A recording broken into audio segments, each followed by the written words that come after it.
Salut Nicolas, comment tu vas? Salut Thomas. Écoute, ça va bien. Il fait Il fait entre chaud chez 25 toi? et 30 degrés. Ah bah oui, je vois, moi je suis en pull, en sweatshirt là, on n'est pas Tout pareil. va bien. Mais ok, bah écoute, très, très ravi de t'accueillir sur le podcast. Ça fait très longtemps que je cherchais à t'avoir et je suis très content Bah, écoute, que tu sois merci à toi présent. de m'inviter. C'est un plaisir. Discuter marché, passion, notre passion, hein, Mm. l'investissement, les marchés, tout ça, c'est avec Je plaisir. pense qu'on va avoir beaucoup de choses à se dire, alors j'espère que ça va rentrer dans l'heure, mais on va faire en sorte. Allons-y. Est-ce que tu peux commencer par te présenter? Je pense que certains te connaissent, mais pour ceux qui ne te connaissent pas, savoir un petit peu, ben, que tu nous dises un petit peu qui tu es, que tu nous racontes rapidement ton parcours. Alors écoute, je m'appelle Nicolas Chéron. J'ai eu mes premières actions autour de mes 18 ans. J'en ai 38 aujourd'hui, donc ça fait à peu près 20 ans que je suis la bourse. Pour les créateurs de contenu et les podcasteurs, je suis un peu le T'es un boomer, dinosaure. le boomer de la team.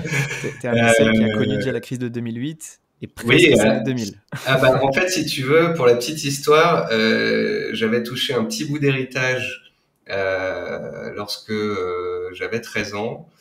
Euh, et mon banquier a eu la bonne idée pendant les années 2000 de le mettre en bourse. Et donc, j'ai perdu 50% pour la première fois de ma vie avec la crise des valeurs technologiques. T'as Euh, 18 ans. voilà. Et ensuite, j'ai été en école de commerce. Je me suis formé et j'étais dans une société. J'étais chez Zone Bourse qui faisait de l'analyse et j'ai aussi fait une césure à ce moment-là avec un des associés de Zone Bourse qui était gérant de portefeuille dynamique sur les small et les mid cap et je me suis fait l'année 2008 voilà en plein trading. Donc j'ai Ok. été formé de force à des marchés tumultueux baissiers. J'ai vécu déjà pas mal de cracks. Donc j'ai travaillé pour Zone Bourse au début de ma carrière. Ensuite j'ai travaillé pour FXM qui était en 2010 le leader mondial sur le marché des changes. En 2015 pour CMC Markets. Et puis en 2018 pour Bink, un courtier néerlandais qui a été racheté par Saxo Bank par la suite. Et en 2020, j'ai rejoint Zone Bourse de nouveau, 15 ans après avoir été formé là-bas. Je suis Ouais. revenu leur donner un coup de main, Retour aux sources. être leur émissaire parisien pendant mes 2 dernières années parisiennes. Mhm. Et il y a maintenant 6 mois, je me suis mis, on va dire, pleinement à mon compte. Et depuis un mois, j'ai relancé mes réseaux sociaux une fois installés donc sur la belle île de la Réunion.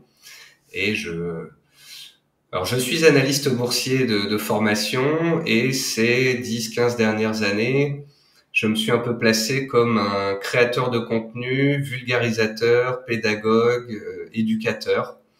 Mhm. J'adore le contact avec les gens. J'adore faire des conférences, rencontrer mon lectorat.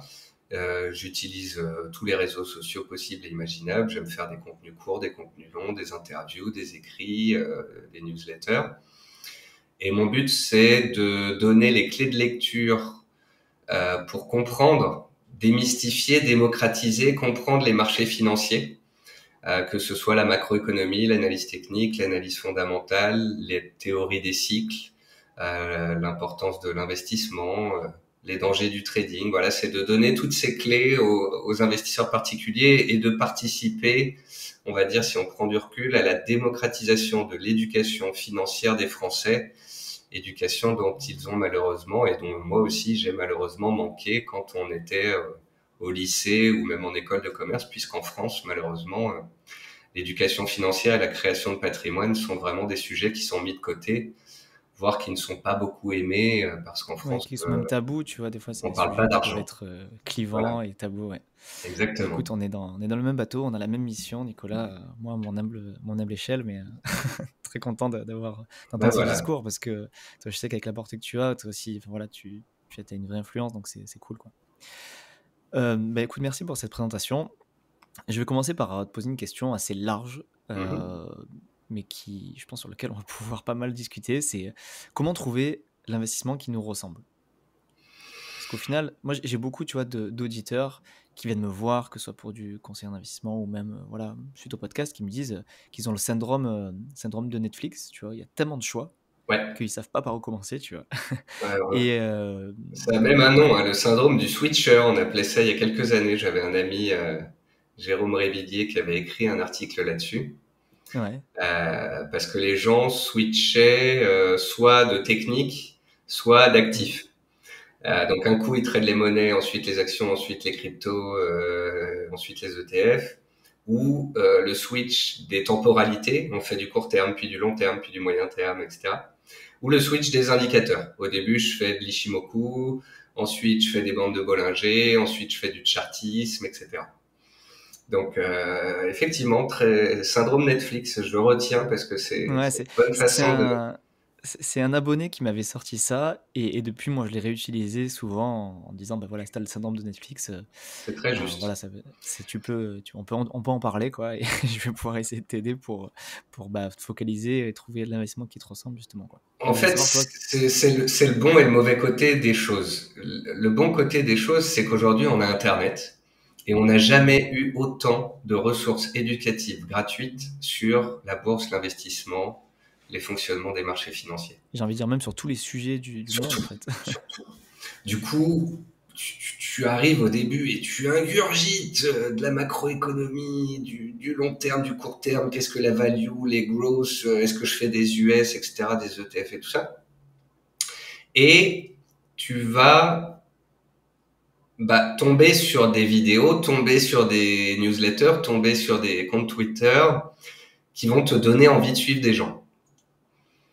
Le problème, c'est que la plupart des éducateurs boursiers ou des vendeurs de formules, de signaux ou de formations vont choisir un actif, une méthode. Et toi, tu vas essayer de les suivre. Sauf que on se retrouve dans des situations complètement bancales où quelqu'un qui a un travail et qui ne peut pas être dispo devant son téléphone ou son PC va suivre un scalper qui fait du trading intraday sur le DAX. Tu vois, chose qui Ouais. n'est absolument pas faisable. Euh, Et on va se retrouver comme ça, voilà, dans des situations où les gens n'ont pas le temps, ou la réactivité, pour pouvoir faire souvent malheureusement du trading. Parce qu'on en parlera, le trading tue, hein, 95% des investisseurs, des traders particuliers perdent, alors que 90% des investisseurs de long terme gagnent. On a tendance à aller vers le trading au début parce qu'on veut gagner rapidement et beaucoup. Notamment parce que quand on est jeune et qu'on s'intéresse à la bourse, on a des petits moyens, donc on se dit qu'en ayant des petits moyens, il faut forcément prendre des risques, Il faut aller plus vite, alors l'appât qu'il du gain. faudrait, dès Mm. le plus jeune âge, banquer cet argent pour faire jouer la magie des intérêts composés et faire grossir le capital dans le temps. C'est la théorie du marshmallow. C'est tu as un enfant dans la pièce et tu lui dis, voilà, je te mets un marshmallow sur la table, soit tu le manges, soit dans 1 heure, tu en as 3. Mm. 90% du temps, il va le manger. Alors qu'au bout d'1 heure, il en aurait 3. Tu vois? C'est la même chose. Un jeune qui peut mettre 100 euros par mois, au bout d'un an, il se dit, j'ai 1000 euros, c'est pas beaucoup. Mais ce qu'il faut montrer à ce jeune, c'est que s'il met 100 euros par mois, puis 200 euros par mois, puis 300 euros par mois dans les 10, 15, 20 ans qui viennent et qu'on tire le trait sur 20, 25, 30 ans, voire plus, parce que aujourd'hui, on peut commencer à 20 ans et investir pendant 60 ans, c'est des millions qui sont au bout. Mm. En partant du principe, voilà, qu'on a les intérêts composés qui marchent et C'est ça. qui font cet effet boule de neige et qui font que plus tôt on commence, plus tôt ça grossit et plus tôt les intérêts composés font leur travail, quoi. Alors, je reviens à ta question. Comment est-ce qu'on définit son style? En fait, pour moi, il faudrait, sachant que j'ai rencontré des milliers d'investisseurs et qui sont tous différents. Il y en a pas deux qui sont pareils. Il y en a un qui te dit, moi, je suis bon père de famille, j'ai 5% par trade. L'autre, il dit, wow, wow, wow, moi, bon père de famille, c'est 0,5% de mon capital par trade ou par investissement. Il y en a qui disent, je fais du long terme 3 mois. Il y en a qui te répondent, mais moi, du long terme, c'est 10 ans. Donc Ouais. déjà rien que dans la définition même, tu dis à des gens, faites du long terme, prenez pas de risques, etc. Les gens n'ont pas la même définition du long terme, ni la même définition du risque. En fait, pour moi, ce qu'il faudrait, c'est que tout nouvel investisseur fasse une psychothérapie. Une introspection, pour pas Ouais. utiliser un terme parce que Il sinon, n'y a moi, pas je besoin de fonctionne voir un aussi, là, médecin, ce hein, podcast, rassurez-vous, rassurez-vous. Mais se poser les bonnes questions. Est-ce que je veux investir pour les 10, 20, 30 ans qui viennent? Est-ce que je veux prendre beaucoup de risques ou moyennement des risques? Est-ce que si j'y passe beaucoup plus de temps, je vais réussir à gagner beaucoup plus? Pas forcément. Parce qu'on va le voir, l'investissement passif peut rapporter parfois beaucoup plus que quelqu'un qui s'excite et qui passe des ordres tous les jours et qui au final va perdre par rapport à l'indice. Donc le but, c'est de se dire avec quoi je suis à l'aise. Est-ce que j'aime bien les cryptos? Ok. Mais est-ce que j'aurais pas aussi quelques actions de croissance comme des GAFAM? Ou est-ce que je suis plutôt valeur de dividende avec du total et du air liquide dans un PEA? Est-ce que j'aime les métaux? L'argent et l'or? Est-ce que je ne serais pas plutôt un bon investisseur diversifié en ayant tout? Moi, aujourd'hui, c'est ce que je prône. Euh, Ouais, c'est la diversification d'actifs avant même de diversifier au sein d'un actif. Déjà, avoir plusieurs actifs qui vont pas réagir de la même manière en ouais. fonction des cycles. Ça, Alors, c'est au des gros début, tu veux principes. faire soit des cryptos, des actions. Ensuite, tu comprends que tu peux faire des métaux, des cryptos, des actions et des ETF, et que tu te crées un patrimoine financier. Et puis à ça, si tu prends encore un peu de recul, tu peux ajouter une case immobilière. À ça, moi, j'ai rajouté une case art contemporain, par exemple, parce que Mhm. j'aime bien les belles chaises, les belles tables, des beaux tableaux, donc je vais placer quelques milliers d'euros dans des choses comme ça. À ça, moi, j'ai rajouté la case vin, pinard, Parce que t'aimes bien ça, j'imagine. parce que j'adore ça, parce que je visite plein de vignerons. Alors, tu me diras, mais alors est-ce que tu vas revendre tes bouteilles et faire fructifier ton épargne? Non, je ne revendrai pas une seule bouteille de ma vie. Donc, c'est pas vraiment un actif au sens propre. Ouais. C'est un C'est un actif investissement passion, liquide, quoi. C'est un petit peu ça, non? mais c'est un investissement passion. Bon, tout ça pour dire que, fonction de ton âge, 20 ans, 30 ans, 40 ans, 50 ans, tu vas avoir plus ou moins d'appétence. Ceux qui ont 60 ans sont plus proches des métaux, ceux qui ont 20 ans plus proches des cryptos. Tout le monde peut faire des actions.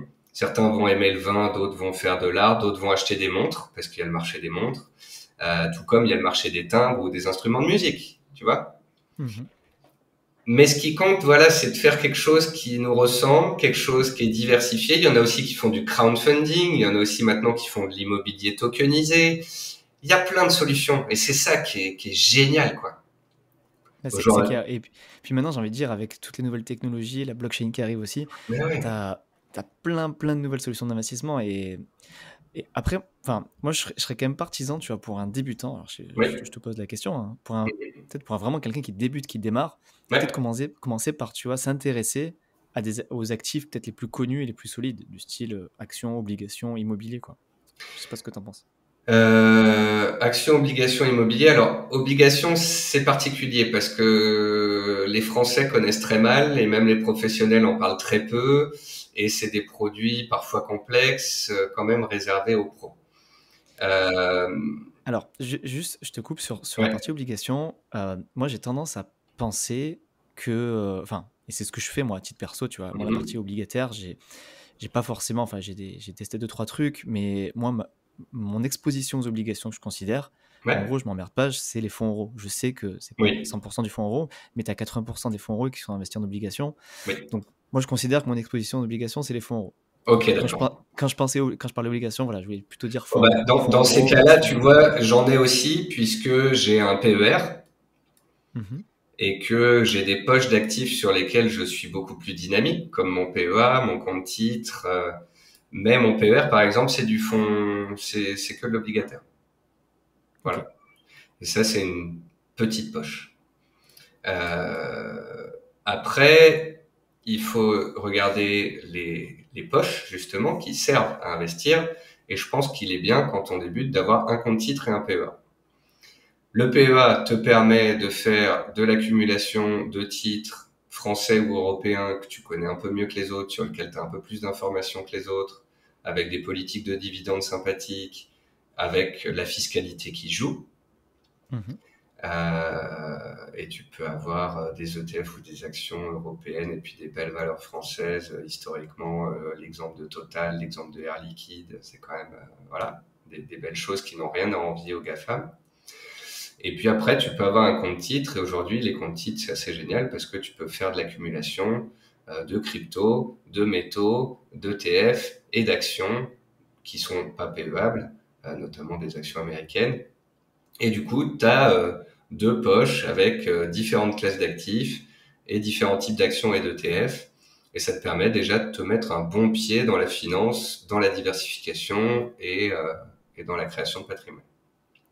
Alors, tu as parlé PEA et compte titre, et tu penses que ouvrir une assurance vie pour prendre date ou même pour. Enfin, c'est pas quelque chose que tu recommanderais aux débutants d'ouvrir une assurance vie?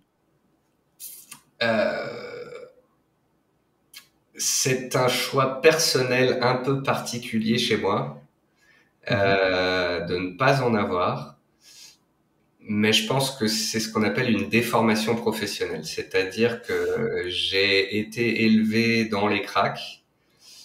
J'ai vu les bancaires et les assureurs être dans la panade en 2008. Je vois de nouveau actuellement les bancaires dans la panade.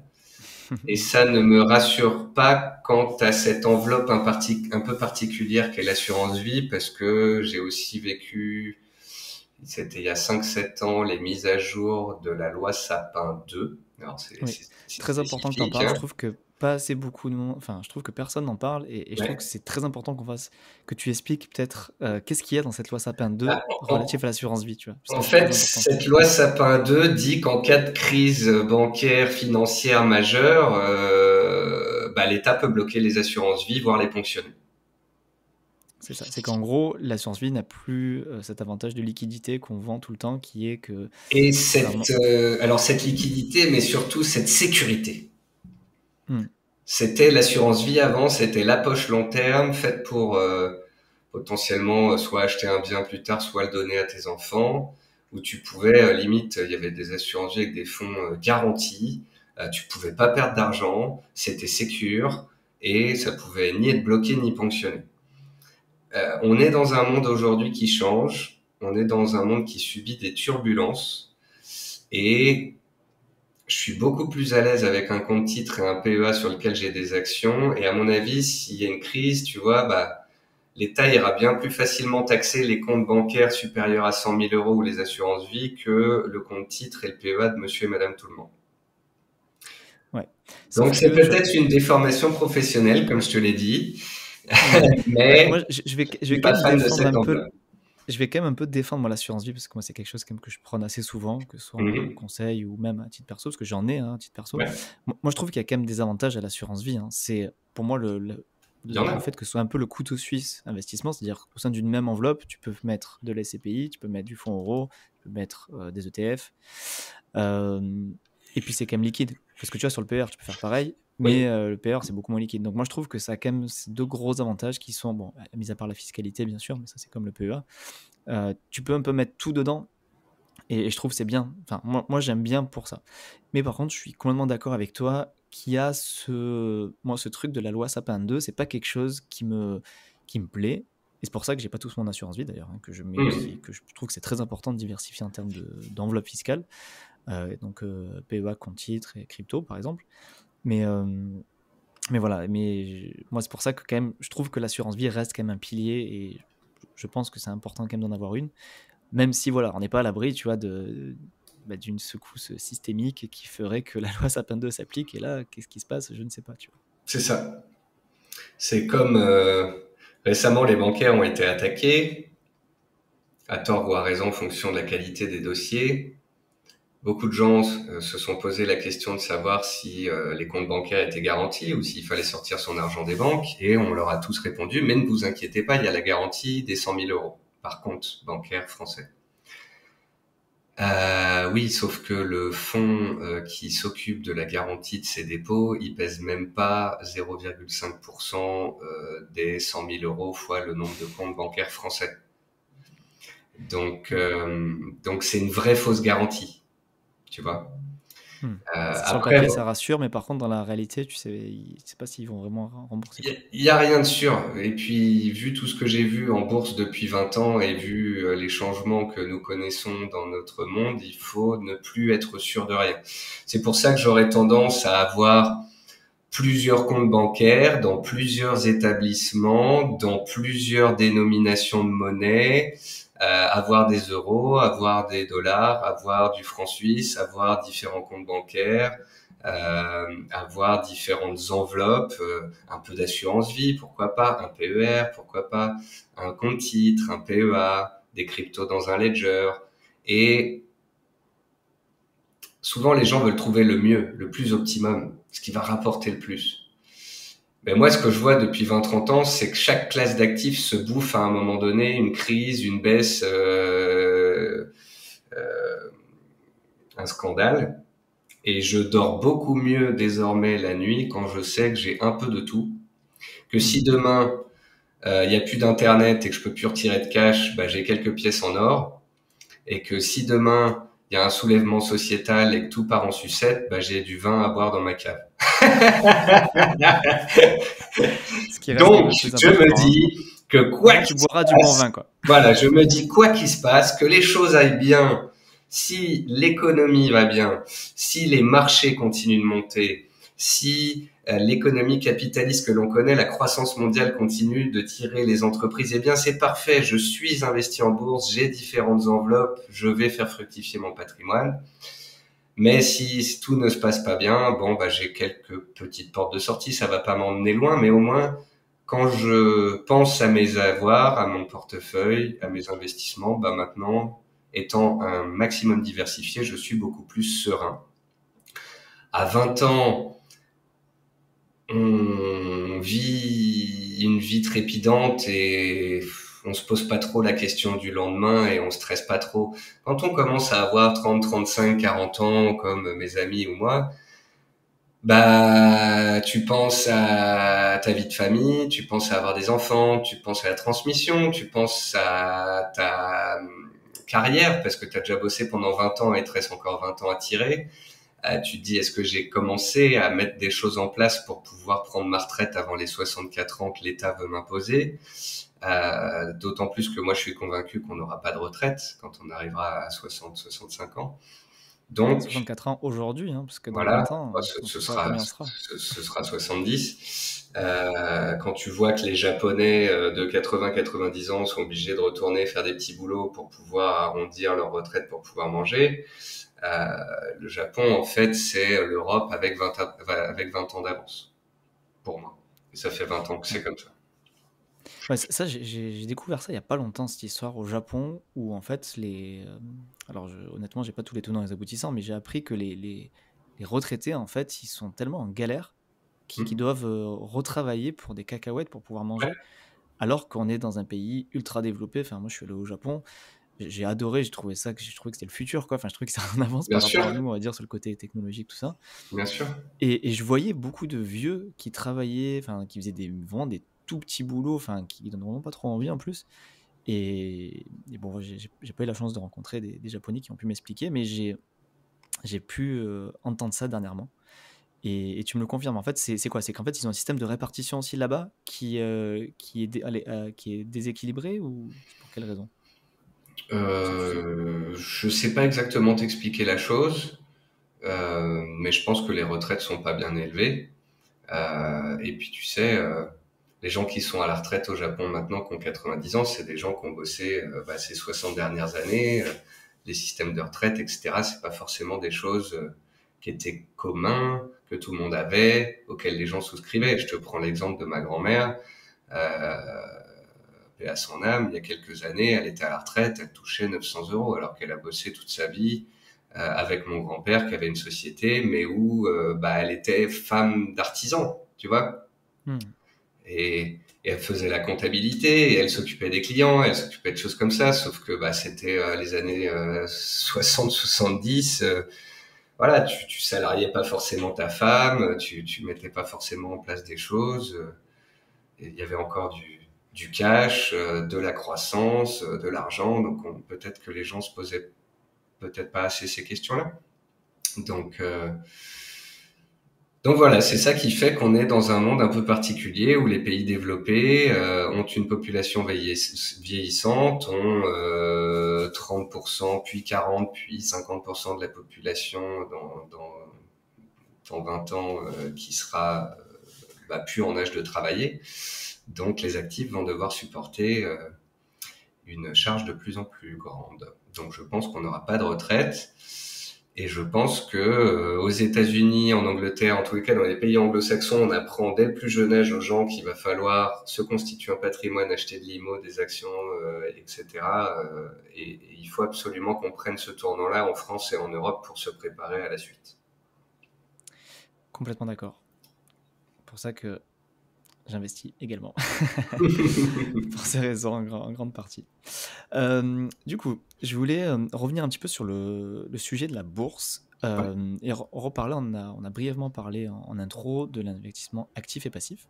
Ouais. Est-ce que tu peux nous dire, selon toi, selon ton expérience, pourquoi tu penserais, alors je pense que tu es d'accord avec moi, mais pourquoi tu penses que l'investissement passif est mieux que l'investissement actif pour, on va dire, un débutant, pour les particuliers, pour, on va dire, la masse en général pourquoi ce serait mieux du passif que de l'actif? Et peut-être définir qu'est-ce que c'est un investissement passif et actif pour ceux qui ne connaissent pas les termes.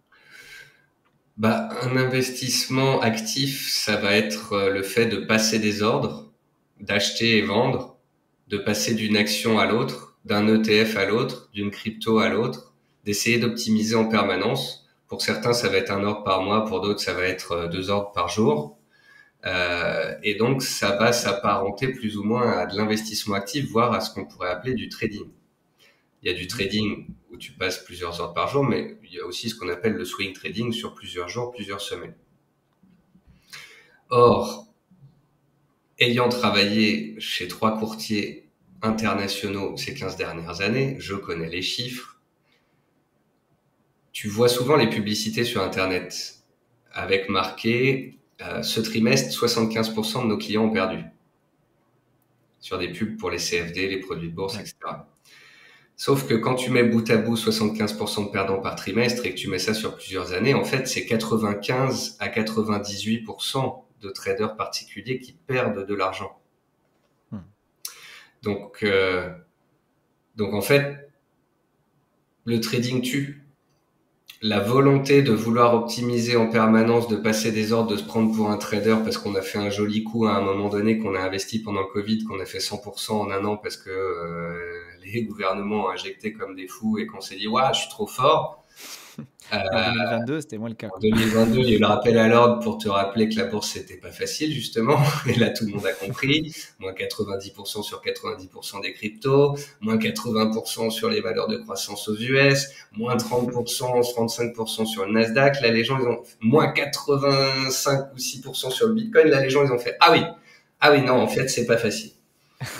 On peut aussi perdre. Donc, moi, j'adore, j'ai été baigné là-dedans, l'analyse technique, l'optimisation, le trading, etc. Et j'ai toujours passé ma journée devant les écrans. Donc, quand tu es devant les écrans, que tu as 8 heures par jour, que tu peux passer des ordres, que tu apprends certaines techniques, que tu commences à te connaître toi-même, que tu fais un peu d'analyse technique, mais surtout du money management, que tu apprends à gérer le court terme, les stops de protection, les prises de profit partielles, de rentrer vraiment dans une technicité, dans un métier. En fait. C'est ça, c'est un métier à part entière au final. Et ben voilà, il y a le % qui va s'en sortir. Voilà. Parce que c'est leur métier. Mais moi, voilà. C'est ça aussi, hein. C'est parce que c'est aussi les gens qui s'en sortent, c'est des pros. Je connais à peine une dizaine de traders dont c'est le métier au quotidien qui font ça de chez eux en distance, en remote, sur leur PC portable et qui sont rentables. Après, je connais pas mal d'investisseurs qui sont rentables dans le temps, mais qui sont plus ou moins passifs. Dans les investisseurs actifs, j'en connais qu'une poignée. Des vrais formateurs, analystes, qui en ont fait leur métier et qui gagnent vraiment leur vie grâce à ça. Donc, partant de ce principe-là, pour la masse, pour les jeunes, pour les débutants, c'est un leurre de dire « essayez-vous au trading, vous allez vous former ». Au pire, vous perdrez pas beaucoup d'argent vu que vous en avez pas beaucoup quand vous êtes jeune, mais certains y arriveront. Je vois pas l'intérêt d'envoyer la masse vers quelque chose où on sait que c'est l'exception qui confirme la règle, le 1% qui va s'en sortir.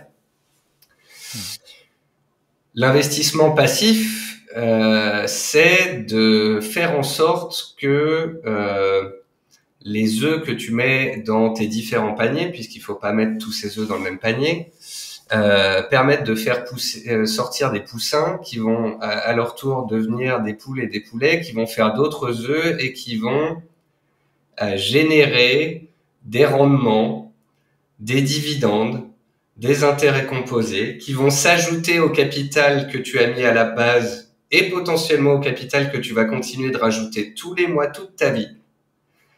Et l'ensemble de ces investissements vont grossir avec le temps, vont profiter des dividendes qui vont s'accumuler, vont faire jouer ce qu'on appelle donc la 8e merveille du monde selon Einstein, les intérêts composés. Et c'est ça qui potentiellement va faire que plein de petits œufs font des camions de poulets.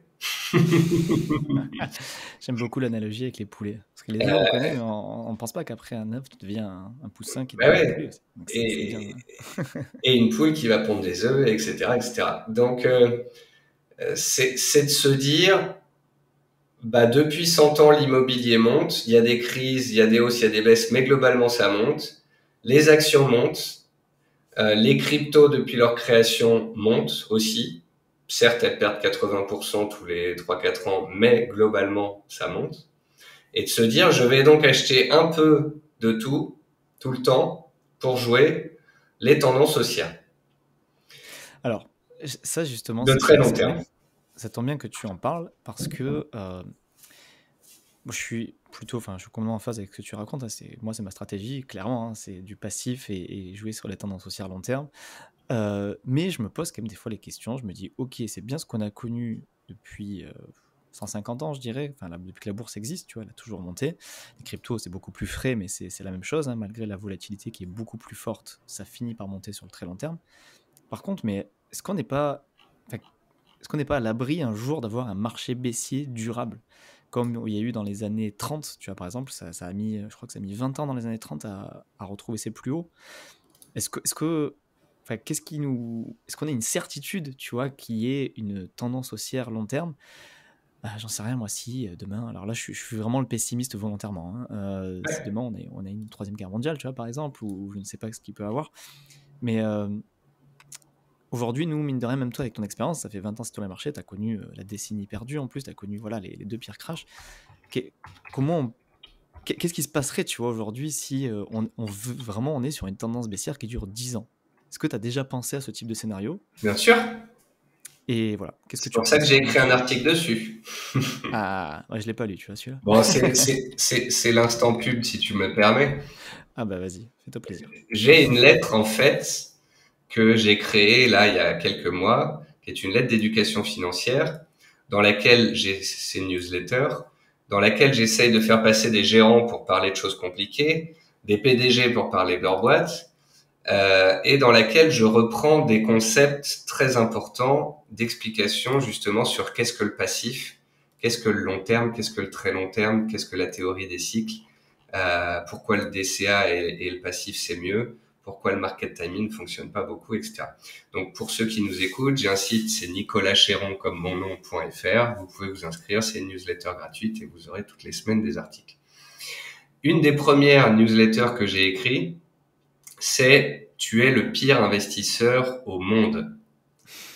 Et en fait, c'est une étude qui compare différents investisseurs et qui prend notamment le cas du mec qui vraiment a le moins de chances de la planète. Le mec, il a acheté la veille du krach de 1929 ou la veille du krach de 1987.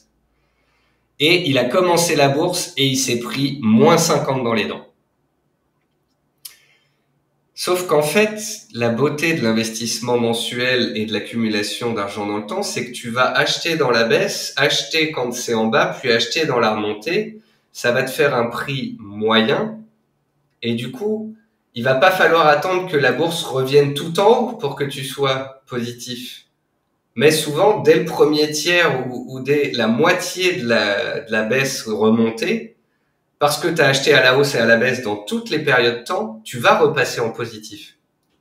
Et quand on regarde, partons du principe qu'un investisseur, il a une vie d'investissement de 40 ans, eh bien, quel que soit ton point d'entrée, même si, et dans l'étude que j'ai publiée, donc cet article s'appelle Tu es le pire investisseur au monde, eh ben, j'ai pris les 10 plus grands cracks de toute l'histoire de 100 dernières années.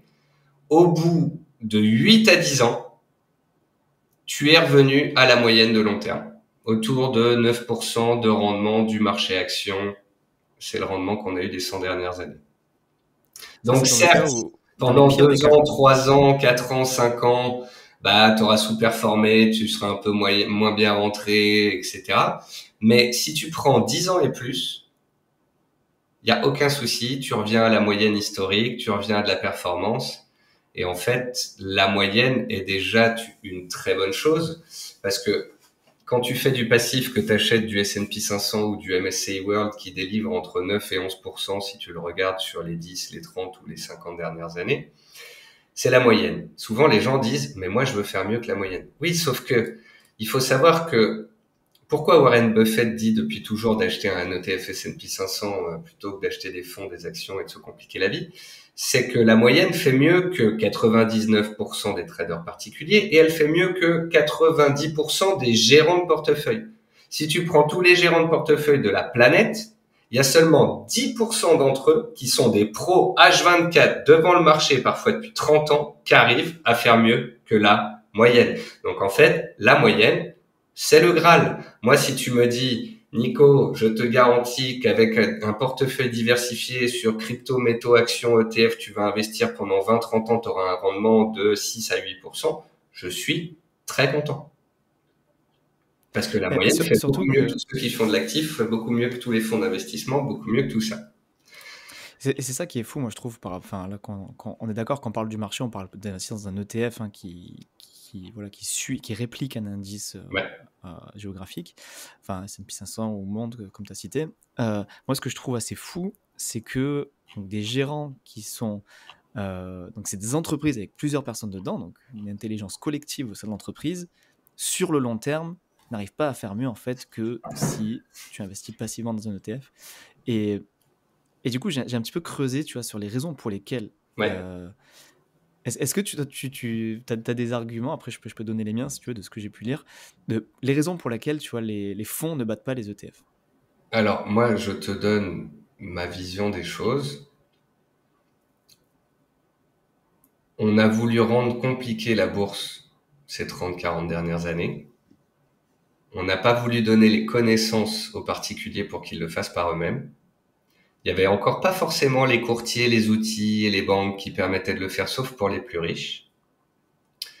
C'est aujourd'hui une révolution parce que n'importe qui, même peu éduqué, peut ouvrir une application de trading ou d'investissement et acheter des ETF et faire mieux que les gérants. Et même avec très peu d'argent, même avec 10 euros, on peut le Et faire. en fait, pour moi, ce sont pour une grande majorité des nuisibles, c'est-à-dire un métier qui n'aurait pas dû exister, qui a existé ces 40 dernières années et qui a fait fructifier de l'argent parfois beaucoup moins bien que les indices, en vendant des jolies histoires à leurs clients et qui se sont gavés sur leur dos. Et en fait, actuellement, on est dans une société où les jeunes veulent changer les choses, reprendre le pouvoir, reprendre la main sur leurs finances et se rendre compte que ces mecs ne servent à rien. C'est très joliment dit. C'est dingue, hein. Ouais, non, mais moi je partage à En 100%. fait, moi je C'est connais fou. des gérants qui sont très bons, qui font très bien leur travail, qui rassurent leurs clients, qui leur expliquent, qui choisissent les bonnes choses, qui parfois vont surperformer, parfois sous-performer. J'ai rien à dire là-dessus. Mais je connais beaucoup de gérants qui sont payés 200 à 300 000 balles par an pour aller faire des restaurants avec leurs clients et leur raconter des belles histoires et faire mieux que les indices. Et ça doit disparaître. Et ça, et le pire, c'est que c'est justifié du coup par les frais qui sont exorbitants. Et moi, c'est une des raisons que j'ai constatées, c'est qu'au final, pourquoi, enfin, une des raisons, c'est pas la seule, hein, mais une des raisons pour lesquelles les fonds ne font pas mieux que leur indice de référence sur le très long terme, c'est vu qu'en moyenne, les fonds prennent à peu près 2% de frais de gestion et qu'un ETF, c'est entre 0,1 et 0,4. Tu fais forcément mieux. Alors ça, c'est la Ben, réponse gentille. Et ouais, effectivement, ça c'est la tu réponse. as Enfin, c'est la réponse, on va totalement... dire pragmatique, tu vois. C'est la Ça, réponse pragmatique c'est et ça. chiffrée. Tu dis que un fonds va peut-être va surperformer le marché de 2% 1 an, 2 ans, mais sur 20 ans, c'est impossible, tu vois. Comment tu peux J'ai faire mieux que 2% tous les ans? j'ai lu... Alors, il y a des mecs, hein, Peter Lynch et autres, grands génies de la finance, qui ont fait 19% en moyenne pendant 30 ans. Eux, même si Même tu ça leur reste une retires... fraction. Voilà, eux, tu leur retires... C'est comme dans le trading. Tu dis, ah ouais, mais il y a machin qui a réussi dans le trading. Bah oui, mais il fait partie des 1%. Peter C'est Lynch, le c'est syndrome du pareil. survivant, quoi. Il fait partie des 1%. Il y aura toujours. Mais sinon, dans l'immense majorité, bah, ils font moins bien, ils prélèvent des frais. Et j'ai d'ailleurs vu, parce que c'est dans la mouvance de la création de Reddit, des Wall Street Bet et tout ça, de David contre Goliath, du peuple qui veut reprendre la main sur le secteur financier, sur ses finances et ses investissements. J'ai vu des études qui montrent qu'en fait, depuis toujours, à plus de 15 ans, ton gérant gagne plus d'argent à faire fructifier ton argent que toi, il t'en a fait gagner. C'est ça. T'enrichis les fonds au lieu C'est de t'enrichir, toi. complètement taré. Hmm. Et aujourd'hui, nouvelle petite pub, mais tu les connais bien et tu les apprécies, je crois. On a des courtiers comme Trade Republic, dont je suis ambassadeur maintenant en France, dont je connais très bien le PDG français Mathias Bacchino, qui veut, tout comme Qui est toi et passé sur le moi, podcast aussi. et qui est passé ici et qui veut démocratiser l'investissement pour les jeunes et les moins jeunes, et un investissement peu cher. Chez Trade Republic, quand tu passes un ordre sur un actif, c'est 1 euro l'ordre, et quand tu fais des achats programmés mensuels, c'est gratuit. Et alors certains se disent, mais comment ça se fait que ça peut être gratuit? Ben, c'est parce que c'est les émetteurs qui payent. C'est les émetteurs de produits de bourse qui, voyant que leur secteur est en train de se transformer, que les frais sont de plus en plus bas, qu'ils ont envie de maintenir leur hégémonie, qui se battent pour garder un bout du gâteau qui est en train de disparaître. Et c'est le client qui en profite. On a des plates. Mais il y a 15 ans, mais t'aurais vu ça, mais oh là là là là là là, les frais d'ouverture de compte, les droits de garde, les frais mensuels, les frais de SRD, les 1% quand t'achetais une valeur, les 1% quand tu sortais, les frais de gestion sur les fonds, quand t'avais une assurance vie ou des SICAV, les frais d'arbitrage, les frais de passation d'ordre, les frais annuels, les frais machin. C'est comme quand t'achètes un bien immobilier en Pinel, que le constructeur s'est gavé, la banque s'est gavée, l'assureur Tout s'est le monde qui a pris sa gavé, part. le mec qui fait la location s'est gavé, le mec qui fait les clés et le ménage se gave, et toi il te reste 1,5% hors impôt si l'immobilier continue de monter. Mais t'as une Super, réduction d'impôt. Mais t'as une super super. réduction d'impôt. Ah oui. Et donc, c'est tout ça qui est en train de se faire révolutionner. La tokenisation de l'immobilier, les gens qui peuvent acheter de l'IMO des 100 euros ou des actions des 10 euros avec les fractions d'actions chez Trade Republic. Tu peux acheter 10 euros d'Apple alors qu'elle vaut 200 $. Donc, avant, c'était que pour les gens qui avaient pas mal de sous. Ben là, tu peux acheter des ETF pour pas cher. Tu peux faire des programmes d'investissement programmés pour pas cher. Et tu peux, dès le plus jeune âge, commencer à faire de l'investissement passif, à accumuler sur toutes les classes d'actifs. Voilà, moi ça coûtait un bras, fallait 3 courtiers, l'un pour le trading, l'autre pour le PEA, l'autre pour le compte titre, mais il y avait des actions moins chères chez l'autre et chez l'un c'était les futurs. Donc aujourd'hui, tu peux tout avoir en un, payer 10 fois moins cher, avoir accès à tous les produits. C'est, pour ceux qui nous écoutent, une chance mais inestimable. Tu croises ça avec le fait qu'on n'a jamais eu autant de podcasts comme le tien, de vidéos, de newsletters comme les miennes qui sont gratuits, disponibles pour tout le monde. Et cette génération des enfants des baby boomers va pouvoir révolutionner le monde si elle le souhaite. Parce qu'il va y avoir le plus gros transfert de richesse de toute l'histoire de l'humanité qui va se faire entre les 60-90 ans qui arrivent à la retraite ou qui décèdent là dans les années qui viennent, avec ma génération, la tienne et celle d'après. Et donc, on a le choix d'investir autrement, différemment et potentiellement de faire disparaître les abus que sont les courtiers qui se sont gavés, que ce sont certains formateurs qui se gavent, que ce sont certains gérants de fonds qui se gavent, alors qu'il n'y a pas de raison. Voilà, je suis chaud patate là. Ouais, je t'ai laissé finir parce que je te sentais super chaud. Non, mais ouais, tu sais que je partage complètement ta philosophie et je trouve, comme tu dis, c'est une chance inestimable en fait qu'on soit dans cette génération, qu'on ait le combo information à volonté gratuite et qu'on ait enfin une démocratisation de l'investissement pour tous. Et que voilà, qu'on arrête de se faire allumer par les frais. Enfin, moi, c'est le Ouais, message que j'essaye là, sur mon nouveau site, ma one-liner, hein, mon titre du site, c'est l'investissement au prix juste. C'est ouais. justement envie de montrer aux gens qu'il faut arrêter de passer par des intermédiaires qui se gavent. Et voilà, qu'aujourd'hui, on peut vraiment voilà, payer un minimum de frais tout en ayant les performances du marché que ce que feront les gérants ou ta banque Et traditionnelle. tu vois, bon, je sais que certains gérants et amis gérants vont l'écouter, donc je voudrais pas être mal compris, mais je te donne l'exemple de ma femme. N'ayant pas envie de prendre la responsabilité de gérer les fonds de mon épouse et de faire des bêtises et qu'elle puisse m'en vouloir, souhaitant gérer, tu sais, en bourse, tu gères ton money management, dans la vie, tu gères ton wife management. Il y a le life management, le wife management et ensuite le money management. L'argent n'est qu'un moyen.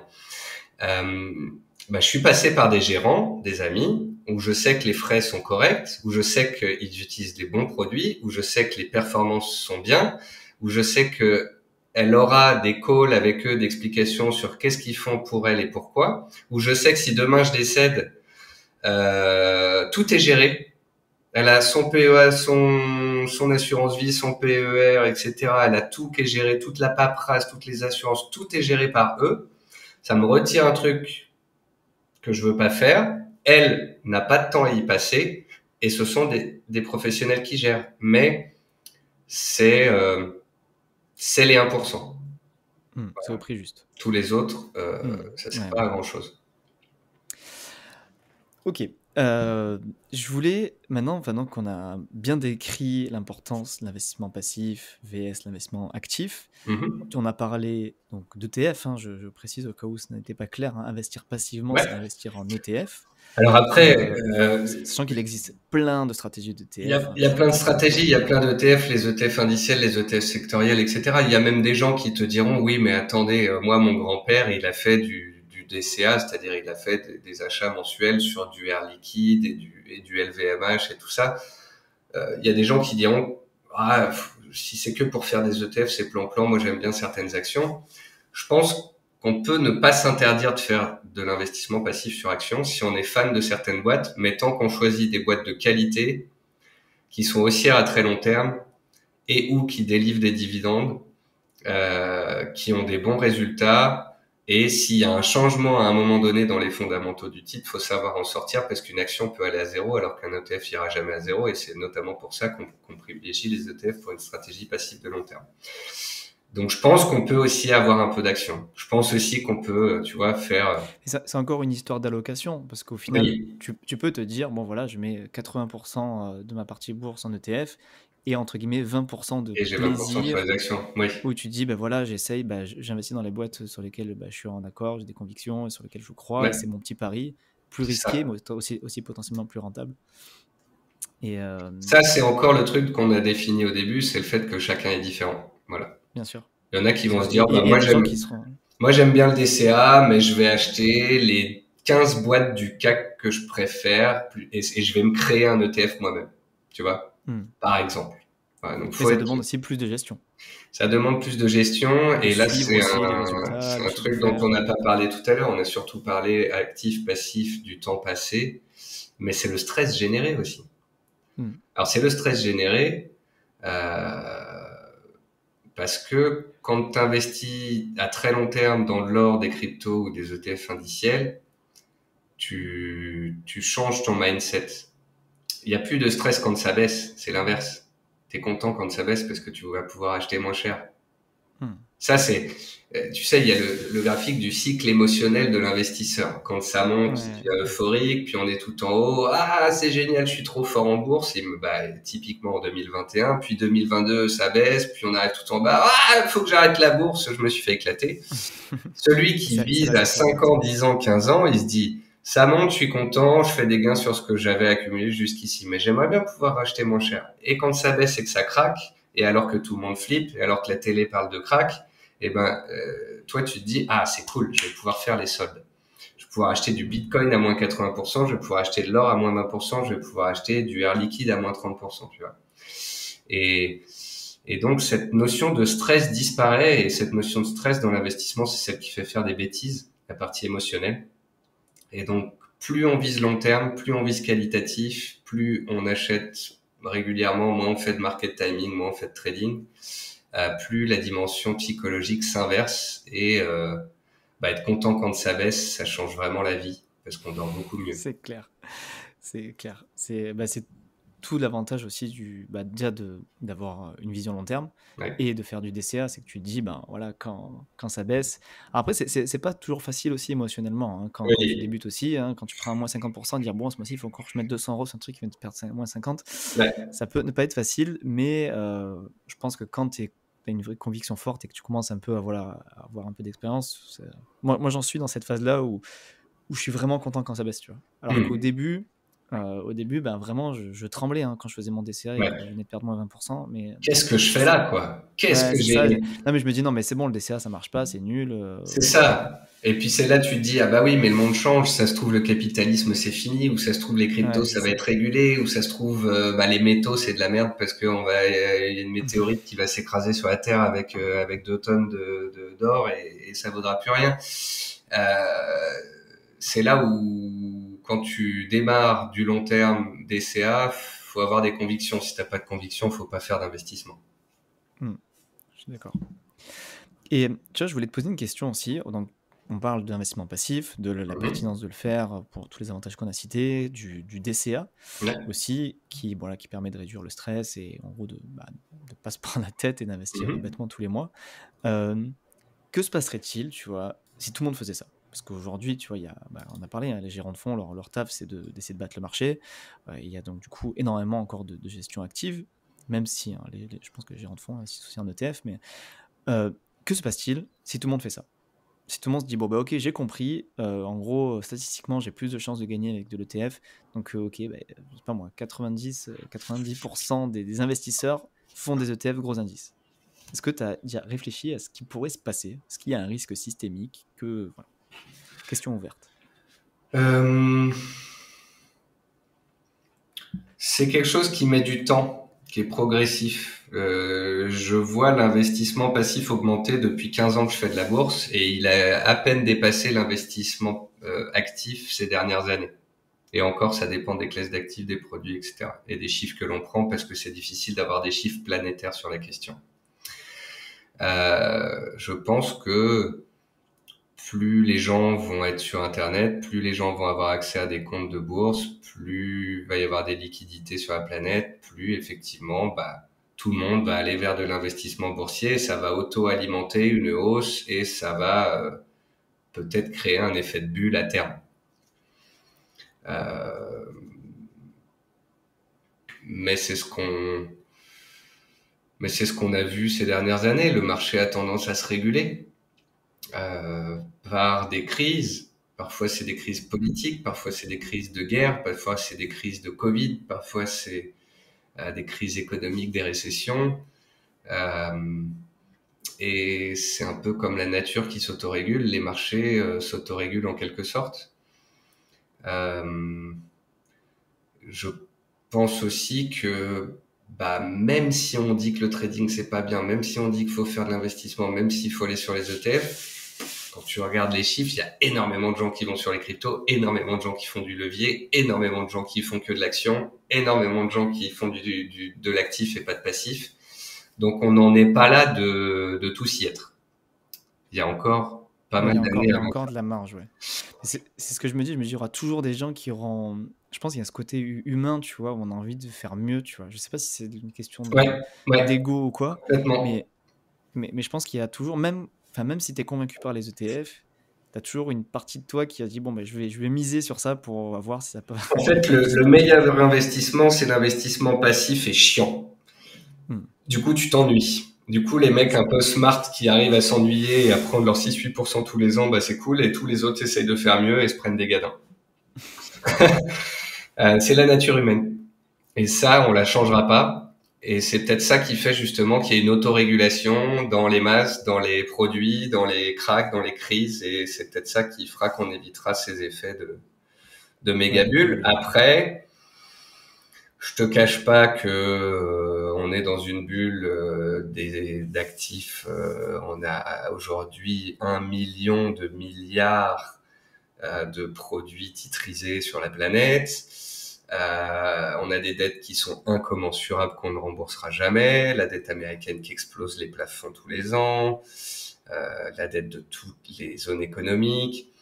On est en train d'injecter des quantités d'argent comme jamais on a injecté dans le système. Peut-être même qu'en Europe ou en France, on mettra les retraites en bourse. Peut-être que ça créera un effet richesse pendant peut-être une décennie ou deux et qu'à un moment donné, parce qu'on aura trop joué avec le feu, trop créé de dettes, trop rentré d'argent, trop fait gagner tout le monde et tout ça, que, que ça ça implose. implosera. Voilà. Mais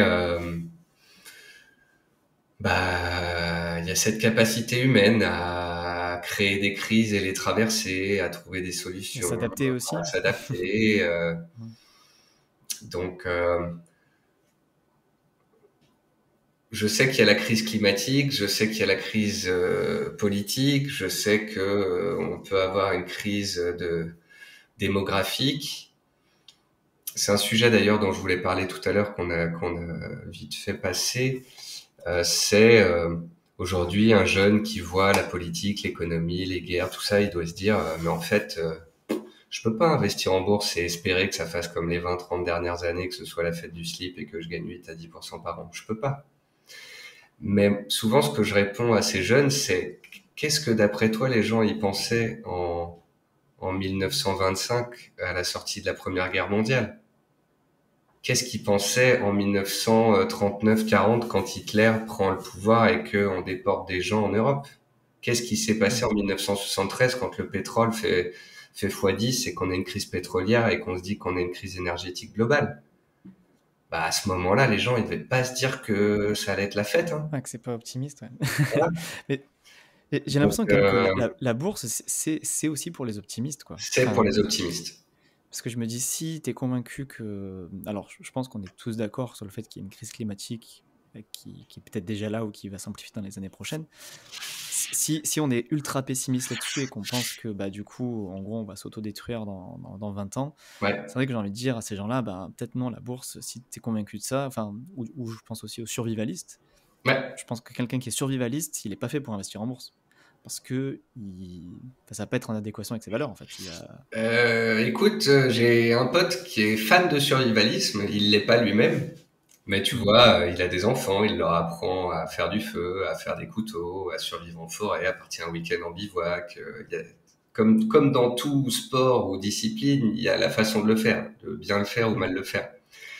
Bah, lui, il n'est pas fan des marchés financiers, mais il va accumuler des terrains agricoles et il va Ouais, de toute façon, accumuler ça n'empêche pas et il d'investir. va C'est juste que... accumuler des pièces en or et il va Ouais, c'est un accumuler. autre... Il est sur les Ouais, autres actifs plus ouais, refuge, quoi. il est sur d'autres actifs, refuge. Donc, Hmm. je dirais que même non, mais tout ça pour dire que même le survivaliste moderne, Il investit. il investit. Donc, tout le monde peut investir. Ouais. Non, mais là, je parlais surtout sur la partie bourse, tu Oui, vois. non, mais Parce que je taquine. Euh, je taquine. Moi, je te cache pas que entre 20 et 30 ans, j'étais assez pessimiste, ouais. Parce que je sortais d'école de commerce, j'avais bossé dans l'humanitaire, j'avais vu beaucoup de dérives, de détournements et de choses qui m'ont pas plu dans l'humanitaire. Je me suis dit, waouh, le monde, il est bien pourri. J'ai appris la bourse, la finance, ça m'a captivé. J'ai vécu 2008 de plein fouet. Je me suis dit, mais qu'est-ce qu'ils ont fait, les mecs? Ils ont joué avec des milliers de milliards. Les banques se sont gavées. Elles ont touché des dividendes pendant 10 ans. Les actionnaires se sont gavés. Maintenant, ils demandent à l'État, donc à la population, de payer pour leurs conneries. Mais attends, mais on est dans quel monde? Et des formations professionnelles, j'ai été aussi, voilà, au contact de gens qui étaient plutôt négatifs, objectivement négatifs, à mon sens, sur la société, le capitalisme et tout ça, parce que ça ne s'est pas amélioré ces 10 dernières années. On a continué de faire travailler des enfants dans les mines pour sortir du cobalt. On a continué de faire la peinture de nos jeans en Inde et au Bangladesh. Ça ne s'est pas forcément amélioré, mais on évolue. On évolue, le monde évolue. Il y a toujours des sociétés qui tirent leur épingle du jeu. Il y a toujours des sociétés qui essayent de nettoyer les déchets, de rendre l'eau potable disponible partout. Il y a de la création de valeur, de richesse, de l'innovation. Et j'ai fait le choix, après avoir déprimé quelques années, de me dire, bah, ça pètera quand ça pètera, si ça doit péter. Peut-être que ça pètera jamais. Peut-être que je pense que ça va péter parce que je suis un Français, que les Français, on a toujours été un peu pessimiste, pas content, on fait des grèves, on fait des machins. Mais d'un autre côté, c'est parce qu'on veut faire évoluer la société et qu'on voit que parfois, bah, l'évolution d'une société où on fait travailler des gens à 60 ans, 62 ans, 64 ans, c'est peut-être pas la bonne solution. Donc voilà, il faut savoir qu'on vit toujours dans un paradoxe. J'ai envie de sauver la faune, mais j'adore me faire une côte de bœuf. Tu vois? Je crains des choses pour la société dans les 20 ans qui viennent, mais je me dois d'investir pour me créer un patrimoine. Il n'y a pas de solution parfaite. Et puis tu peux pas sortir du système à moins de t'acheter un bunker, de devenir survivaliste, d'aller vivre en Laponie et de faire pousser des trucs. Tu vois?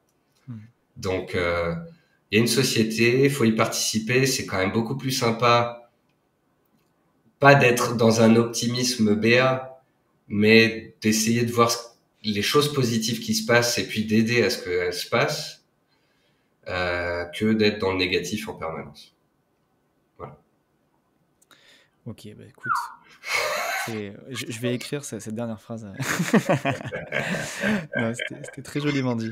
Je pense que c'est un beau mot de fin, Nicolas, parce qu'on est en train d'exploser le temps Ok, bah écoute, que je voulais, même si j'espère que les gens comprendront ce que j'ai Ouais, essayé de faire passer comme idée, mais là je vous ai donné un ressenti profond et personnel comme rarement je l'ai fait. Tu pourras le réutiliser si tu veux, cet extrait. Avec plaisir, avec plaisir. Bah ouais, non, franchement, j'ai encore plein de questions que j'aimerais Bon, on fera une aborder avec toi, émission mais si tu veux. on fera un épisode 2, bah ouais, j'espère bien. Le retour. Ouais, juste pour terminer, est-ce que tu peux nous conseiller un petit bouquin finance ou pas d'ailleurs, dev perso, finance, ce que tu veux, que tu aimerais partager à l'audience? Alors écoute, je te donne 2 ressources. La première c'est un bouquin, la deuxième c'est une chaîne YouTube. Ouais. Le bouquin, je pense que pour lire un grand gérant historique américain sur les actions, donc le fait d'accompagner des sociétés, de comprendre des business et d'essayer d'être optimiste et de voir l'avenir, je dirais que c'est Benjamin Graham, l'investisseur intelligent. Et après, pour être un peu au fait de ce qui se passe dans le monde économiquement, politiquement, énergétiquement, etc., j'aurais tendance à conseiller la chaîne Thinkerview. Thinker, donc TH Thinker, comme en anglais, Thinker, un penseur. Thinkerview. View. C'est une chaîne française. Ça fait 15 ans que je l'écoute. C'est peut-être en partie pour ça que j'ai eu des constats parfois un peu alarmants et autres quand tu écoutes les spécialistes du GIEC ou des spécialistes sur les métaux, le recyclage à échelle planétaire, etc. Mais ça permet d'être éveillé. Voilà. Ouais, ok. Bah écoutez, noté. Merci beaucoup, Nicolas. Merci. Mais de Est-ce que rien. peut-être pour finir, alors tu as déjà fait un petit peu le spot pub, mais on va peut-être aussi terminer un dernier spot pub. Où c'est qu'on te retrouve, si on veut te suivre, tout ça. Bah écoute, je suis très actif sur Twitter. On tape Nicolas Chéron Twitter, c'est Chéron-bas bourse, mais tu tapes Nicolas Chéron Twitter dans Google, il va me trouver facilement. Et puis je fais des émissions 2-3 fois par mois sur une chaîne. C'est une chaîne éducative communautaire. Je fais ça avec des amis, c'est associatif. On est 5 spécialistes et ça s'appelle WeBourse, W-I Bourse. Il y a la chaîne Twitch et la chaîne YouTube. Et puis sinon, mon site internet nicolaschéron.fr où vous pouvez vous inscrire gratuitement à ma newsletter et lire tous les articles que j'ai faits ces derniers mois. Ok. Voilà. Super. Merci beaucoup, Nicolas. Mais de rien, Thomas, au plaisir. Merci pour l'invite. Et Avec grand puis, plaisir. Et puis j'espère à bientôt pour un épisode 2 du une coup. continuation dans l'éducation financière et la démocratisation de tous ces concepts. Bah, pareillement pour toi. À bientôt. À bientôt. Salut.